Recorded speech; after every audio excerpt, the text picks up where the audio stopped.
नमस्कार दोस्तों, कैसे हैं आप लोग। 23 सितंबर 2023 के एडिटोरियल और करंट अफेयर्स एनालिसिस में आपका स्वागत है। एडिटोरियल की 3 इंपॉर्टेंट न्यूज हैं और करंट अफेयर्स में भी 3 से 4 इंपॉर्टेंट न्यूज ही हैं। आज सैटरडे है दोस्तों, ज्यादा बहुत न्यूज है नहीं आज। टेलीग्राम ग्रुप पे इस लेक्चर की पीडीएफ मिल जाएगी, तो टेलीग्राम ग्रुप जरूर से डाउनलोड कर लीजिए। टेलीग्राम ग्रुप को ज्वाइन कर लीजिए लेक्चर की पीडीएफ के लिए। और ये पीडीएफ आपको मेरी ऐप हर्षित द्विवेदी एजुकेशन में भी मिल जाएगी। ये ऐप आपको एंड्रॉयड और आईओएस दोनों पे अवेलेबल है। चलिए, पहले मैं करंट अफेयर्स की न्यूज़ आपके साथ डिस्कस करूंगा। करंट अफेयर्स में जो पहली इंपॉर्टेंट न्यूज है और जो बड़ी ही शॉकिंग न्यूज है वो ये है कि हमारे स्पोर्ट्स मिनिस्टर अनुराग ठाकुर साहब चाइना नहीं जाएंगे एशियाड इनॉग्रल के लिए। एशियन गेम्स यहां पे ऑर्गेनाइज किए जा रहे हैं हुंगजाऊ नाम के शहर में, चाइना में, और वहां पे हमारे स्पोर्ट्स मिनिस्टर अटेंड करने नहीं जा रहे। तो स्पोर्ट्स में पॉलिटिक्स क्यों हो रही है? चाइना बिल्कुल नीच और घटिया पॉलिटिक्स में यहां पे उतर आया है। जो वुशु प्लेयर्स हैं अरुणाचल प्रदेश के, उनको एंट्री नहीं दी जा रही है। एक को तो इंडिया में फ्लाइट नहीं बोर्ड करने दी, और कैथे पैसिफिक ने कुछ लोगों को हांगकांग तक की तो flight they the, but Hong Kong के बाद होंगशाओ शहर नहीं जाने दिया जा रहा है। तो बेसिकली ये 3 प्लेयर्स अरुणाचल प्रदेश के हैं। तो इस बेसिस पे ओवरऑल इनको चाइना के अंदर हो रहे एशियन गेम्स में पार्टिसिपेट नहीं करने दिया जा रहा। तो ये तो बहुत ही अजीब बात हो गई ना। बाइलेटरल मुद्दा है ये। मान लो एक बाउंड्री डिस्प्यूट है, चाइना बोलता है अरुणाचल प्रदेश हमारा, चाइना ने गलत तरीके से कब्जा रखा है अक्सई चीन को, इंडिया बोलता है अक्सई चीन हमारा है। तो ये सब मैटर्स को अब एक मल्टीलेटरल स्पोर्टिंग इवेंट में घुसेड़ रहा है चाइना। तो चाइना नो डाउट यहां पे बहुत गलत कर रहा है। 3 प्लेयर्स जिनका नाम है नेबन वांगसू, ओनाइलू तेगा और मेपुंग लामगू, इनको एंट्री रिफ्यूट कर दी गई है। इनको ई एक्रेडिटेशन दिया गया है। ई एक्रेडिटेशन इन प्लेयर्स के लिए इज इक्विवेलेंट टू वीजा। इस ई एक्रेडिटेशन के चलते ये चाइना के अंदर एंट्री मार सकते हैं। ठीक है ना भाई। तो मिस वांगसू को तो दिल्ली से फ्लाइट ही नहीं बोर्ड करने दी, और बाकी 2 लोगों को हांगकांग में रोक लिया है। और आज सैटरडे की बात कर रहा हूं मैं, और संडे को इनका स्पोर्टिंग इवेंट है। ये कैसे पार्टिसिपेट करेंगे एथलीट्स? मतलब एक मल्टीलेटरल स्पोर्टिंग इवेंट में एक इंडियन एथलीट को आप पार्टिसिपेट करने से रोक रहे हो। खास बात यहां पे यह है कि यहां पे प्ले में आना चाहिए इस पर्टिकुलर कंपटीशन के ऑर्गेनाइजर को। इस पर्टिकुलर कंपटीशन का ऑर्गेनाइजर है ओलंपिक एसोसिएशन ऑफ एशिया, और ओलंपिक एसोसिएशन ऑफ एशिया ने अभी तक इसमें कोई भी फॉर्मल अपना सबमिशन दिया नहीं है। Olympic Council of Asia, OCA. Olympic Council of Asia बोल रहा है कि भाई ये तो इंक्लूसिव इवेंट है सारे स्पोर्ट्स लवर एशिया के लिए। इस कंटेंशियस इश्यूज को लेके हम ओवरऑल यहां पे बातचीत कर रहे हैं, कुछ सॉल्यूशन निकालने की हम यहां पे कोशिश करेंगे। अब दोस्तों खास बात यहां पे ये है कि जो वेई जोंग है, honorary live vice president of the OCA executive, और ये चेयरमैन है एथिक्स कमेटी का, इसने बोला है कि भाई चाइना ने तो पहले वीजा, शायद स्टेपल्ड वीजा इशू किया था, इंडिया ने एक्सपेक्ट किया नहीं है। और Chinese ministry of foreign affairs बोलती है कि हम अरुणाचल को रिकॉग्नाइज करते नहीं है, तो वहां के प्लेयर्स को हम कैसे खेलने दें अपने लैंड पे। काफी इशू यहां पे बड़ा हो गया है। चाइना ओवरऑल एक मल्टीलेटरल स्पोर्टिंग इवेंट के अंदर अपनी लोकल पॉलिटिक्स को घुसेड़ रहा है, और उसके बेस पे अरुणाचल प्रदेश से आने वाली 3 इंडियन एथलीट्स को हांगझोऊ में गेम्स में पार्टिसिपेट नहीं करने दिया जा रहा है। अब ये इसके रिस्पांस में हमारे अनुराग ठाकुर साहब इस स्पोर्टिंग इवेंट के इनॉग्रेशन में पार्टिसिपेट करने नहीं जा रहे हैं। खास बात दोस्तों यहां पे ये, एक सेकंड के लिए सोचिए कि इन एथलीट्स के दिमाग में क्या चल रहा होगा। एक एथलीट वैसे भी प्रेशर में होता है जब कंपटीशन होने वाला, तो उसकी रिस्पेक्ट में। यहां पे तो एथलीट को पता ही नहीं है कि वो कंपीट कर पाएगा कि नहीं कर पाएगा। एक एथलीट दिल्ली में फंसा हुआ है और 2 एथलीट हांगकांग में फंसे हुए हैं, और सैटरडे आज हो चुका है, कल इनका स्पोर्टिंग इवेंट है। तो चाइना की ये बिल्कुल ही नीच और बकवास पॉलिटिक्स है। अब देखते हैं कि यहां पे इंडियन गवर्नमेंट ओवरऑल इस पर्टिकुलर मुद्दे के अगेंस्ट किस प्रकार से रिप्लाई करती है। आपकी इसके बारे में क्या राय है जरूर लिख के बताइएगा। इसके ऊपर मैं एक शॉर्ट भी बनाने की कोशिश करूंगा। खास बात दोस्तों यहां पे यह है कि एशियन गेम्स के लिए सारे स्पोर्ट्स पर्सन को एक्रेडिटेशन दिया गया है। इन स्पोर्ट्स पर्सन को भी एक्रेडिटेशन दिया गया। तो तुमने पहले एक्रेडिटेशन दे दिया, अब तुम एंड टाइम पे इनको आने से रोक रहे हो, इनके खिलाफ डिस्क्रिमिनेशन कर रहे हो, इंडियन सिटीजन के खिलाफ डिस्क्रिमिनेशन कर रहे हो on the basis of domicile and ethnicity. ये एशियन गेम्स की एथिक्स और रूल्स के अगेंस्ट है। बट चाइना जैसी कंट्रीज के बारे में आपको पता है, ये एथिक्स, रूल्स, इंटरनेशनल लॉ को ये मानते नहीं है। ये अपने मन मुताबिक कुछ भी करते हैं। अब इस मन मुताबिक करने पे ओलंपिक काउंसिल ऑफ एशिया इनके अगेंस्ट क्या एक्शन लेगी, इंटरनेशनल कम्युनिटी इनके अगेंस्ट क्या एक्शन लेगी, इंडिया क्या एक्शन लेगा, वो देखते हैं। फिर अगली न्यूज है civilians using trucks resembling ours in Manipur. दोस्तों यहां पे मैं आपको बता दूं कि मेरे ऐप में और वेबसाइट में वर्ड हिस्ट्री का कोर्स लॉन्च हो चुका है, analytical interpretation of word history by Harshit Dwivedi. ये कोर्स की वैलिडिटी शुरू में, जब तक ये कोर्स कंप्लीट नहीं होता, मैं 1 साल की रखूंगा, मतलब अगर आप इस कोर्स को ऑप्ट करते हो 1 साल तक मिलेगा। एक बार ये कोर्स कंप्लीट हो जाता है, analytical interpretation of word history और ethics through examples and formulas already complete हो चुका है, एक वीडियो बाकी है। तो कंप्लीट होने के बाद कोर्स खरीदने पे इनकी वैलिडिटी केवल 6 महीने की होगी। और मैं बता दूं, जो लोग ओवरऑल मेरे मेंटरशिप कोर्स को ऑप्ट कर रहे हैं, उसके अंदर वर्ड हिस्ट्री का कोर्स और ethics through examples and formulas का कोर्स आपको मिलेगा। तो अभी के लिए ऐप पे और वेबसाइट पे 3 कोर्सेज एक्टिव है। एक तो मेंटरशिप कोर्स है, एक वर्ड हिस्ट्री का कोर्स है, एक एथिक्स का कोर्स है। अगर आप मेंटरशिप कोर्स लेते हैं तो वर्ड हिस्ट्री, एथिक्स और आगे आने वाले सारे कोर्सेज आपको मेंटरशिप के अंदर मिलेंगे, इंक्लूडिंग एनसीईआरटी। अगर आप अलग से वर्ड हिस्ट्री लेना चाहते हैं, एथिक्स लेना चाहते हैं, तो इनको मैंने अलग से भी अवेलेबल करवा दिया। तो analytical interpretation of word history live है, आप चाहें तो इसको टेकअप कर सकते हैं। चलिए अगली न्यूज। आसाम राइफल्स ने यहां पे बोला है कि कुछ मीती मिसक्रिएंट्स सिविलियन ट्रक्स को मिलिट्री ट्रक्स का लेआउट देके ओवरऑल लोगों को और पुलिस को गुमराह करने की कोशिश कर सकते हैं। तो आसाम राइफल्स ने रिटन में मिनिस्ट्री मणिपुर पुलिस को बताया है कि कुछ मीती मिसक्रिएंट्स ने मार्केट से सिविलियन ट्रक्स खरीदे हैं टाटा के, और इन टाटा 407 मिनी ट्रक्स के ऊपर इन्होंने मिलिट्री टाइप की पेंटिंग कर दी है, उनके ऊपर आसाम राइफल्स का इंसिग्निया लगा दिया है, और इसके बेसिस पे इन ट्रक्स को आसाम राइफल्स का लुक दे दिया है। अब ये ट्रक कहीं से भी गुजरते हुए नजर आएंगे तो एक बार को लगेगा कि भैया ये तो आसाम राइफल्स के ट्रक जा रहे हैं, जबकि ये आसाम राइफल्स के ट्रक नहीं है। ये बात साफ साफ आसाम राइफल्स ने 18 सितंबर को चूरा चंद्रपुर के सुप्रिंटेंडेंट ऑफ पुलिस को बताई है। तो इससे ओवरऑल एक तो आसाम राइफल्स को बदनाम करने की कोशिश की जा रही है। ये निफारिश इंटेंशन दिखाता है वीबीआईजी को। वीबीआईजी क्या है? वैली बेस्ड इंसर्जेंट ग्रुप्स को, ये मीती ग्रुप्स की बात हो रही है, ठीक है ना। मीती वर्सेस कुकीज और कम्युनिटी को लेके क्या बातचीत हो रही है आपको पता ही है। मीती बीजेपी लेजिस्लेटर्स ने तो ये तक बोल दिया है कि आसाम राइफल्स को बफर जोन से हटाइए, क्योंकि बफर जोन में रह के ये कुकीज और कम्युनिटी को ज्यादा सपोर्ट कर रहे हैं। जबकि आसाम राइफल्स का काम यह है कि किसी भी प्रकार का ये वायलेंस ना होने दे, चाहे मीती की तरफ से चाहे कुकीज और कम्युनिटी की तरफ से। तो भाई मिस यूज हो रहा है यहाँ पे पुलिस यूनिफॉर्म्स का, मिलिट्री यूनिफॉर्म्स का, ओवरऑल मिलिट्री के सिंबल्स का, इंसिग्निया का। तो ये अपने आप में एक बड़ा ही आप कह लो डिस्टर्बिंग सी बात निकल के आ रही है। 4000 वेपन्स को पुलिस आर्मनी से लूटा जा चुका है 3 मई से, एथनिक वायलेंस जब इरप्ट हुआ था मणिपुर के अंदर। अब ओवरऑल आसाम राइफल्स जैसे ट्रक को भी इस्तेमाल किया जा रहा है एक जगह से दूसरी जगह मिसक्रिएंट्स को पहुंचाने में, और कुकीजो कम्युनिटी के विलेजेस पे अटैक करने में। ऊपर से कुकीजो कम्युनिटी के ऊपर इल्जाम लगता है कि मीती कम्युनिटी के विलेज को अटैक कर रहे हैं। तो मणिपुर के अंदर हालात अभी भी बहुत ज्यादा खराब है। दो कम्युनिटीज के बीच में किस हद तक घृणा हो सकती है, किस हद तक ईर्ष्या हो सकती है, किस हद तक एक दूसरे के लिए नफरत हो सकती है, वो आपको इस पर्टिकुलर न्यूज से पता चलता है, ठीक है। इनफैक्ट अगर आप देखो तो 10 जुलाई को आसाम राइफल्स ने क्रिमिनल केस भी बुक किया था कुकुमी के अगेंस्ट, जो कि इन्फ्लुएंशियल मीती सिविल सोसाइटी ऑर्गेनाइजेशन है, जब इसने बोला कि आप अपने वेपन्स को सरेंडर मत करो जो भी आपने पुलिस आर्मरी से लूटेड है। इनफैक्ट जो वुमेन सेंटर्ड एनजीओ हैं इन ऑर्गेनाइजेशंस के, वो भी वायलेंस को शांत नहीं कर रहे हैं और बढ़ा रहे हैं और भड़का रहे हैं। आगे आ जाते हैं। Visa suspension for Canadians enforced at Indian mission globally. देखिए, जो इंडिया के डिप्लोमेटिक मिशन कनाडा के अंदर है, वो कैनेडियंस के लिए वीजा इशू अभी के लिए नहीं कर रहे हैं। जी हाँ, टोरंटो में, वैंकूवर में जो इंडिया के कंसुलेट्स हैं और जो इंडिया की एम्बेसी है, उन्होंने साफ साफ बोल दिया है कि भैया देखो, हम वीजा कैनेडियन सिटीजन को इंडिया का नहीं देंगे। अब देखिए, दो प्रकार के कैनेडियन सिटीजन हैं। एक तो जो इंडियन कनाडा में जाके कनाडा की नागरिकता ले चुके हैं वो कैनेडियन सिटीजन है, एक वहां के लोकल सिटीजन। तो वहां के लोकल सिटीजन इंडिया का वीजा लेंगे टूरिज्म के लिए। तो टूरिज्म के लिए तो इंडिया ने साफ साफ बोल दिया है कि तुम्हें इंडिया के अंदर आने की जरूरत नहीं है। जो वहां पे सेटल्ड कैनेडियन सिटीजन है, उनकी भी इंडिया के अंदर ऑलमोस्ट एंट्री बैन सी कर दी है भारत सरकार ने वीजा इशू ना करके। देखिए, मैं आपको बता दूं, इंडियन कम्युनिटी के वो लोग जो कनाडा की सिटीजनशिप लेके बैठ गए हैं, भले ही वो कनाडा के सिटीजन बन गए, बट इंडिया के साथ अभी भी उनके रूट्स हैं, कल्चरल रूट्स हैं, ठीक है ना भाई, फैमिली रूट्स हैं, फैमिली टाइज हैं, और ट्रेड इकोनॉमिक लिंक्स हैं।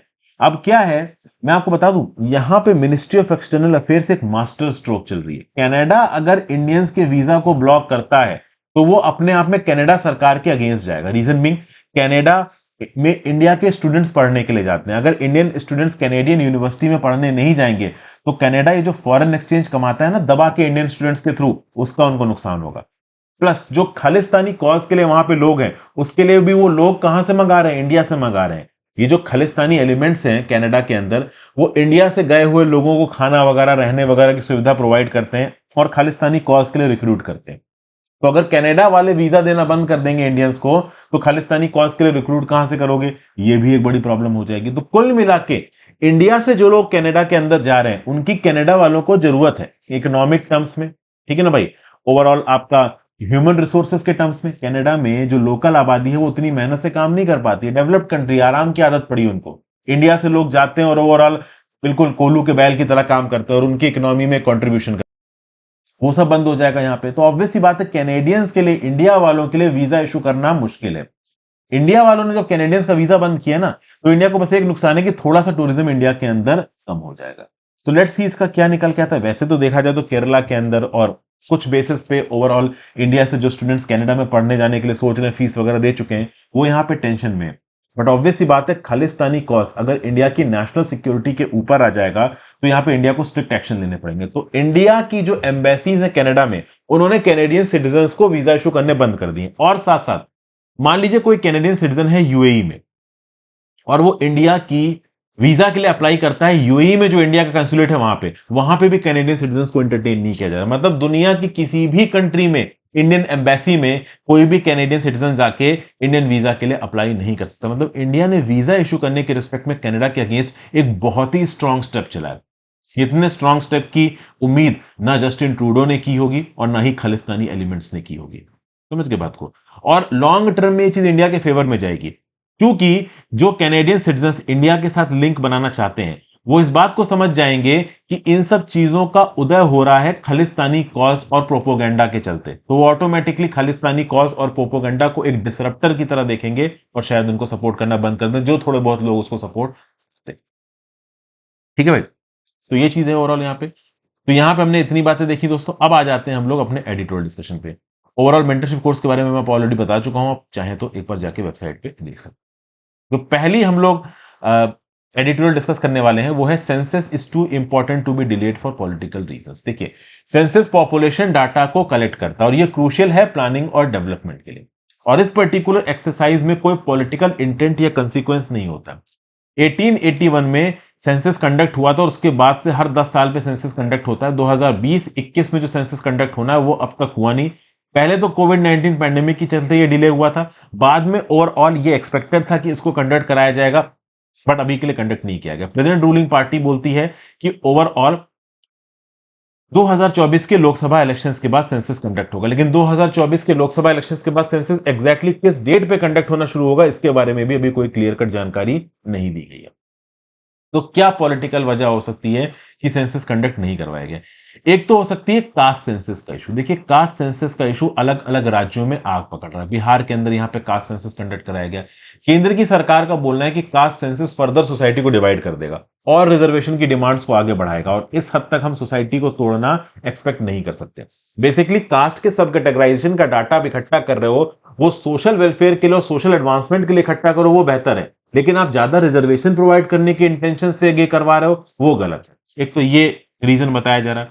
फिर उसके साथ साथ भाई डीलिमिटेशन की एक्सरसाइज होनी है 2024 लोकसभा इलेक्शंस के बाद। अभी देखिए, वुमेन रिप्रेजेंटेशन बिल पास हुआ है लोकसभा में, राज्यसभा में भी पास हो गया है। 33% यहां पे रिजर्वेशन दिया जा रहा है वुमेन कैंडिडेट्स को लोकसभा के अंदर, स्टेट लेजिस्लेटिव असेंबलीज के अंदर। अब होगा दोस्तों ये कि इस रिजर्वेशन के आधार पर ये डिसाइड करना होगा कि भैया कौन सी लोकसभा कॉन्स्टिट्यूएंसी वुमेन के लिए रिजर्व्ड है, कौन सी रिजर्व्ड नहीं है। तो इस रिस्पेक्ट में सेंसस और डीलिमिटेशन दोनों जुड़े हुए हैं, क्योंकि सेंसस के आधार पर होगा डीलिमिटेशन, और डीलिमिटेशन के आधार पर आप पता करोगे कि कौन सी कॉन्स्टिट्यूएंसी वुमेन के लिए है, कौन सी नहीं है। तो इस रिस्पेक्ट में 2024 के इलेक्शंस के बाद सेंसस होंगे, बट सेंसस किस तारीख को होंगे, कब तक डीलिमिटेशन होगा, इस बात को लेकर कोई प्रॉपर डेडलाइन यहां पे सरकार ने रिलीज नहीं की है। फिर citizenship act, national population register, ये सब कहीं ना कहीं सेंसस के साथ जुड़े हुए हैं। इसलिए भी शायद हो सकता है कि सेंसस को पॉलिटिकल रीजंस की वजह से डिले किया जा रहा हो। तो अपने आप में ये बहुत डिसअपॉइंटिंग फैक्टर है इस पर्टिकुलर आर्टिकल के ऑथर के हिसाब से, कि आप सेंसस को पॉलिटिकल वजह से इतने लंबे समय तक डिले कर रहे हो। अब सेंसस की बात करें तो भैया अगला जो सेंसस होगा वो डिजिटल सेंसस होगा। वहां पे सेल्फ इन्यूमरेशन की सुविधा अवेलेबल होगी।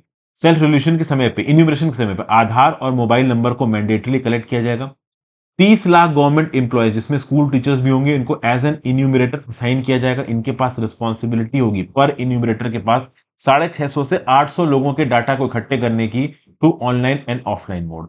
ये 140 करोड़ की आबादी को कवर करेंगे। नॉर्मल कोर्सेज में जो ये सेंसस है वो 11 महीने लेता है, लेकिन चूंकि डिजिटलाइज किया जा रहा है इस बार सेंसस को, तो शायद थोड़ा जल्दी हो जाए। और डिजिटलाइजेशन के बहुत से फायदे हैं, क्योंकि जब आप सेंसस को डिजिटलाइज करोगे तो ऑटोमेटिकली उस पर्टिकुलर इंडिविजुअल की जो बर्थ डेट है और जो उसकी उम्र है वो अपडेट होती जाएगी रिकॉर्ड्स में। जो registration of birth and amendment act 2023 आया है, जो कि अक्टूबर 1 से एक्टिव होगा, जहां पे सेंट्रलाइज्ड पॉपुलेशन रजिस्टर बनाने की बात की जाएगी। इलेक्टोरल रजिस्टर, आधार, राशन कार्ड, पासपोर्ट और ड्राइविंग लाइसेंस डाटाबेस के साथ उसको सिंक्रोनाइज किया जाएगा। तो इसके बेसिस पे जो डिजिटल सेंसस है वो ओवरऑल सिंक्रोनाइजेशन में एक बड़ा मेजर रोल प्ले करेगा। तो कोई इंसान जन्म लेता है तो उसका ऑटोमेटिकली एडिशन हो जाएगा सेंसस के अंदर, कोई मरता है तो उसका ऑटोमेटिकली डिलीशन हो जाएगा, ठीक है ना। इस पर्टिकुलर डिजिटल सेंसस के बाद आगे जैसे जैसे डिजिटल सेंसस होते जाएंगे वैसे वैसे चीजें और ओवरऑल एक्टिविटीज प्रॉपर तरीके से सिंक्रोनाइज होती जाएंगी। और यहां पे किसी भी प्रकार से डाटा के वेपनाइजेशन की जरूरत नहीं है, जैसा कि कुछ हद तक कर्नाटका में करने की कोशिश की गई थी राज्य की सरकार को और बाकी पार्टीज को मिला के कॉन्फिडेंस में लेके इस प्रकार के सेंसस को कंडक्ट करने की जरूरत है। फिर a clear message to industry on dispute resolution. यहां पे क्या बात हो रही, जब भी देखिए कॉमर्शियल डिस्प्यूट रेजोल्यूशन की बात आती है इंडिया में, हम बात करते हैं अल्टरनेटिव डिस्प्यूट रेजोल्यूशन की। ठीक है, इंडियन लिटिगेशन सिस्टम में लिटिगेशन समझ रहे हैं, लिटिगेशन मतलब फाइनेंशियल लिटिगेशन की बात हो रही है, दो कंपनीज के बीच में डिस्प्यूट चल रहा है, समझ के बात को। तो इसमें अल्टरनेटिव डिस्प्यूट रेजोल्यूशन का इस्तेमाल किया जाता है। ये क्या है, एक बुके ऑफ मैकेनिज्म है जो कि इनेबल करता है डिस्प्यूटिंग पार्टीज को to resolve their differences amicably without the intervention of court. अब आपको पता है कि हमारी नॉर्मल जुडिशरी में, हाई कोर्ट में, सुप्रीम कोर्ट में कितनी जबरदस्त केस की पेंडेंसी है। तो उसके लिए लिटिगेशन में ओवरऑल अल्टरनेटिव डिस्प्यूट रेजोल्यूशन के ऊपर बैंक किया जाता है। इसके लिए अगर आप देखो तो आर्बिट्रेशन एंड कंसीलिएशन एक्ट 1996 में बनाया गया था, ठीक है ना भाई। तो आर्बिट्रेशन और कंसीलिएशन इंटरनेशनली ये दो इंपॉर्टेंट मीन्स माने जाते हैं लिटिगेशन को रिजॉल्व करने के लिए। एक और मीन ऐसा ही है दोस्तों जिसको आप बोलते हो मीडिएशन, ठीक है ना। तो आर्बिट्रेशन और कंसीलिएशन के साथ साथ मीडिएशन भी इंपॉर्टेंट है। इसीलिए रिसेंटली अगर आप देखो तो मॉनसून सेशन ऑफ पार्लियामेंट में मीडिएशन बिल 2023 साइन हुआ, पास हुआ, उसका प्रेसिडेंट ने इसको अप्रूवल दिया और ये मीडिएशन एक्ट 2023 बना। तो Indian legal framework already encourage कर रहा है कोर्टों को कि भाई ओवरऑल पार्टीज को एडीआर प्रोसीजर्स के साथ साथ, ठीक है ना, डिस्प्यूट रेजोल्यूशन में आर्बिट्रेशन और कंसीलिएशन के साथ साथ मीडिएशन की भी सुविधा प्रोवाइड की जाए। तो ये जो नया एक्ट है मीडिएशन एक्ट, ये एक स्टेप ऑफ इंकरेजमेंट है टुवर्ड्स अ प्रायर मीडिएशन, मतलब towards a mediation settlement angle.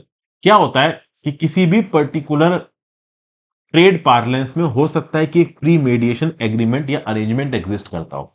उसके एग्जिस्ट होने के बावजूद भी अगर मान लीजिए कोई मुद्दा डिस्प्यूट में चला जाता है तो आर्बिट्रेशन और कंसीलिएशन के साथ साथ एक मीडिएशन का भी मैकेनिज्म यहां पे अवेलेबल होना चाहिए। उसके बहुत सारे पोटेंशियल बेनिफिट हैं।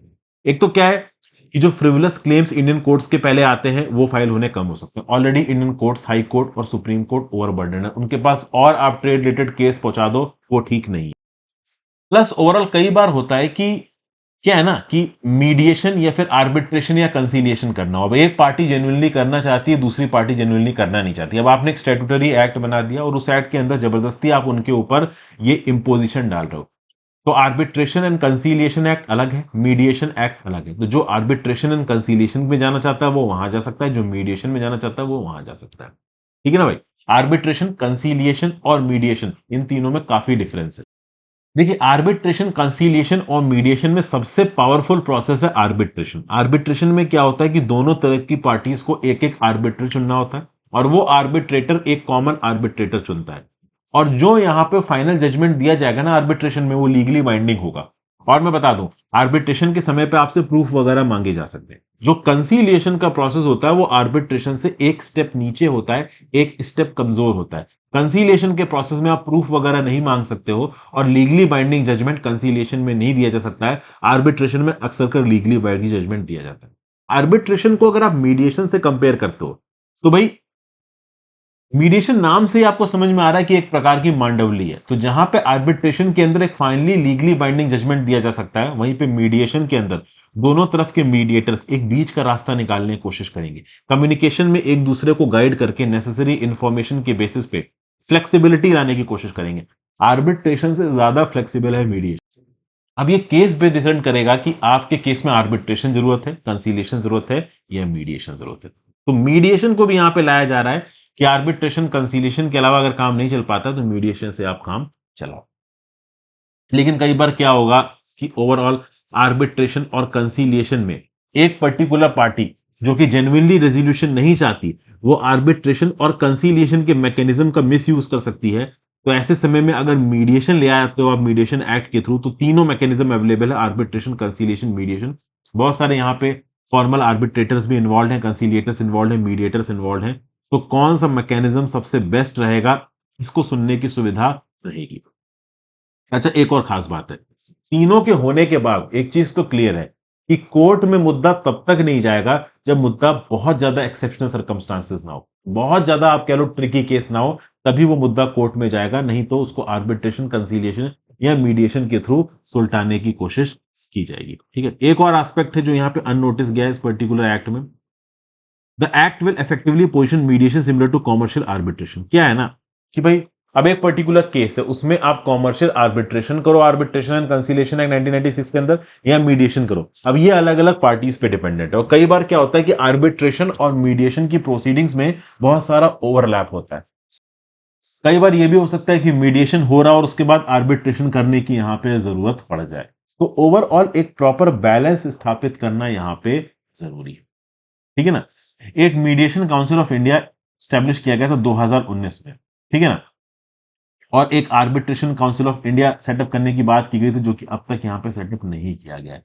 तो बेसिकली पार्लियामेंट ने यहां पे साफ साफ मैसेज दिया है इंडस्ट्री को कि तुम लोगों को आपस में लड़ना हो खूब लड़ो, लेकिन कॉमर्शियल मैटर्स में जितना हो सके कोर्टों को मत घसीटो। अपने प्रॉब्लम्स को आर्बिट्रेशन, कंसीलिएशन और मीडिएशन, इन तीन चीजों से रिजॉल्व करने की कोशिश करो। तुम्हारे मोटर्स कोर्ट में तभी जाएंगे जब वो एक लिमिट से ज्यादा इंपॉर्टेंट। ठीक है भाई, तो ये सब बातें ओवरऑल यहाँ पे बताई जा रही है। मीडिएशन एक्ट के आने से काफी पॉजिटिविटी होगी। लेट्स सी यहाँ पे आगे कोर्ट का बर्डन किस हद तक कम होता है। फिर India in the great power contest investigation. G20 के दौरान दिल्ली में यूनाइटेड स्टेट्स के प्रेसिडेंट जो बाइडेन साहब ने IMEC कॉरिडोर के रिस्पेक्ट में बात की। तो इंडिया, वेस्ट एशिया, यूरोप को lanes, shipping lanes, railway network, pipeline और डाटा केबल से जोड़ा जाएगा। एक हायर लेवल की यूएस डेलीगेशन सऊदी अरेबिया भी गई थी। एक normalisation agreement Sunni kingdom Saudi Arabia और इसराइल के बीच में सॉर्ट आउट करने की कोशिश की जा रही है। तो सऊदी अरेबिया और इसराइल का डिटेंटे और साथ साथ ये IMEC कॉरिडोर, ये दोनों ही एक सिंक्रोनाइज स्टेप है यूएस के वेस्ट एशिया में अपने इन्फ्लुएंस को बनाए रखने के लिए।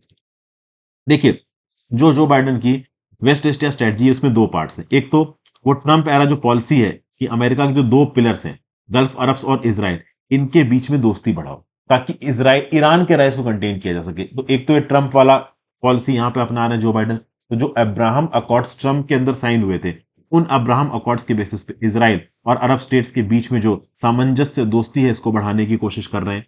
कौन? Joe Biden. क्योंकि क्या है कि अगर सऊदी अरेबिया, यूएई और इसराइल में प्रॉपर दोस्ती हो जाती है तो ऑटोमेटिकली यहां पे ईरान का राइज कंटेन हो जाएगा।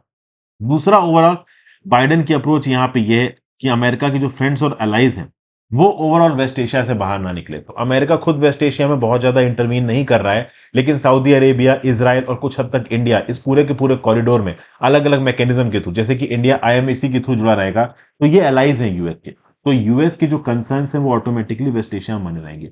रिसेंटली देखिए, वेस्ट एशिया के डोमेन में यूएस बहुत ज्यादा इन्वॉल्व हो नहीं रहा। यूएस का ध्यान ईस्ट यूरोप की तरफ ज्यादा चला गया। तो जो वैक्यूम यहां पे आया है यूएस के जाने से, उस वैक्यूम को भरने की कोशिश कर रहा है चाइना। चाइना के 70% ऑयल रिक्वायरमेंट्स इस वेस्ट एशियन रीजन से आते हैं। तो चाइना यहां पे इकोनॉमिकली तो इन्वेस्ट कर ही रहा है, साथ साथ वो जियोपॉलिटिकली भी अपने आप को यहां पे इन्वेस्ट कर रहा है। फॉर एग्जाम्पल, सऊदी अरेबिया और यूएई का जो ईरान के साथ मंडवली हुई थी, प्राइमरली सऊदी अरेबिया की, वो चाइना ने ब्रोकर की थी, और उसके चलते ही ये जो यमन में सिविल वॉर हो रहा था ये कुछ हद तक रुक गया है। तो बेसिकली चाइना यहाँ पे बहुत इन्फ्लुएंशियल तरीके से वेस्ट एशिया की पॉलिटिक्स में अपने आप को इंगेज करा। इसके चलते यूएस के सामने एक डायलेमा आ गया है और एक स्ट्रेटेजिक रियलिटी आ गई है वॉशिंगटन के लिए। इस पर्टिकुलर रीजन का डीप्रायोरिटाइजेशन अगर यूएस कर रहा है, तो डीप्रायोरिटाइजेशन का मतलब ये नहीं है कि यूएस इस वेस्ट एशिया के रीजन से पूरी तरीके से बाहर निकल जाएगा और यहाँ पे एक वैक्यूम छोड़ देगा। यहाँ पे ओवरऑल और अपनी इस वेस्ट एशिया की पॉलिसी के चलते यूएस इंडिया को एक मौका दे रहा है कि इंडिया वेस्ट एशिया के रीजन में एक स्ट्रांग और इन्फ्लुएंशियल प्लेयर बन के उभरे। तो बेसिकली इस पर्टिकुलर वेस्ट एशिया के रीजन के साथ इंडिया के भी ऑयल सप्लाईज जुड़े हुए हैं। तो डेफिनेटली यूएस की इस डीप्रायोरिटाइजेशन की अप्रोच में इंडिया को एक मौका मिल रहा है कि वो इस वेस्ट एशियन कॉरिडोर में अपने लिए भी जगह बनाए, और इंडिया इस पर्टिकुलर चांस को लेने के लिए बिल्कुल तत्पर है, क्योंकि हम पूरी तरीके से चाइना के ऊपर इस पर्टिकुलर एरिया का इन्फ्लुएंस नहीं छोड़ सकते।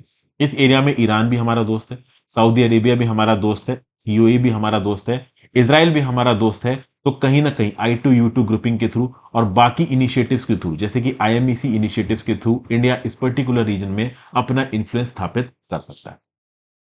ठीक है, तो ये सब बातें यहां पे बोली जा रही हैं। यूएस का क्या है, देखिए, सऊदी अरेबिया, यूएई, अब ये सैटेलाइट स्टेट्स नहीं बनना चाहते यूएस के, ये अपनी इंडिपेंडेंट फॉरेन पॉलिसी अपनाना चाहते हैं। तो ईरान के साथ जो यूएस की लड़ाई है, वो यूएई और सऊदी अरेबिया नहीं लड़ेंगे यूएस के लिए, ये बात तो यूएई और सऊदी अरेबिया ने क्लियर कर दी। At the same point of time UAE और सऊदी अरेबिया ने इसराइल के साथ भी दोस्ती करने में इंटरेस्ट दिखाया। मतलब यूएई और सऊदी अरेबिया की भी जो पॉलिसी है वो बहुत ज्यादा प्रैक्टिकल हो चुकी है कि वो जरूरत के हिसाब से दोस्ती करेंगे, बस आइडियोलॉजी के हिसाब से किसी से दुश्मनी करते नहीं फिरेंगे। तो आज के लेक्चर में दोस्तों इतना ही है। आई होप आपके लेक्चर में ज्यादा कुछ आपको सीखने को मिला होगा। मेरे मेंटरशिप प्रोग्राम अगर आपको सही लगे तो आप ज्वाइन कर सकते हैं। Thank you for watching friends. Video को लाइक और शेयर कर दीजिएगा, और टेलीग्राम ग्रुप जरूर ज्वाइन कर लीजिए इस लेक्चर की पीडीएफ के लिए। मेंटरशिप कोर्स को चेक कर सकते हैं आप www.harshitdivdi.com पे।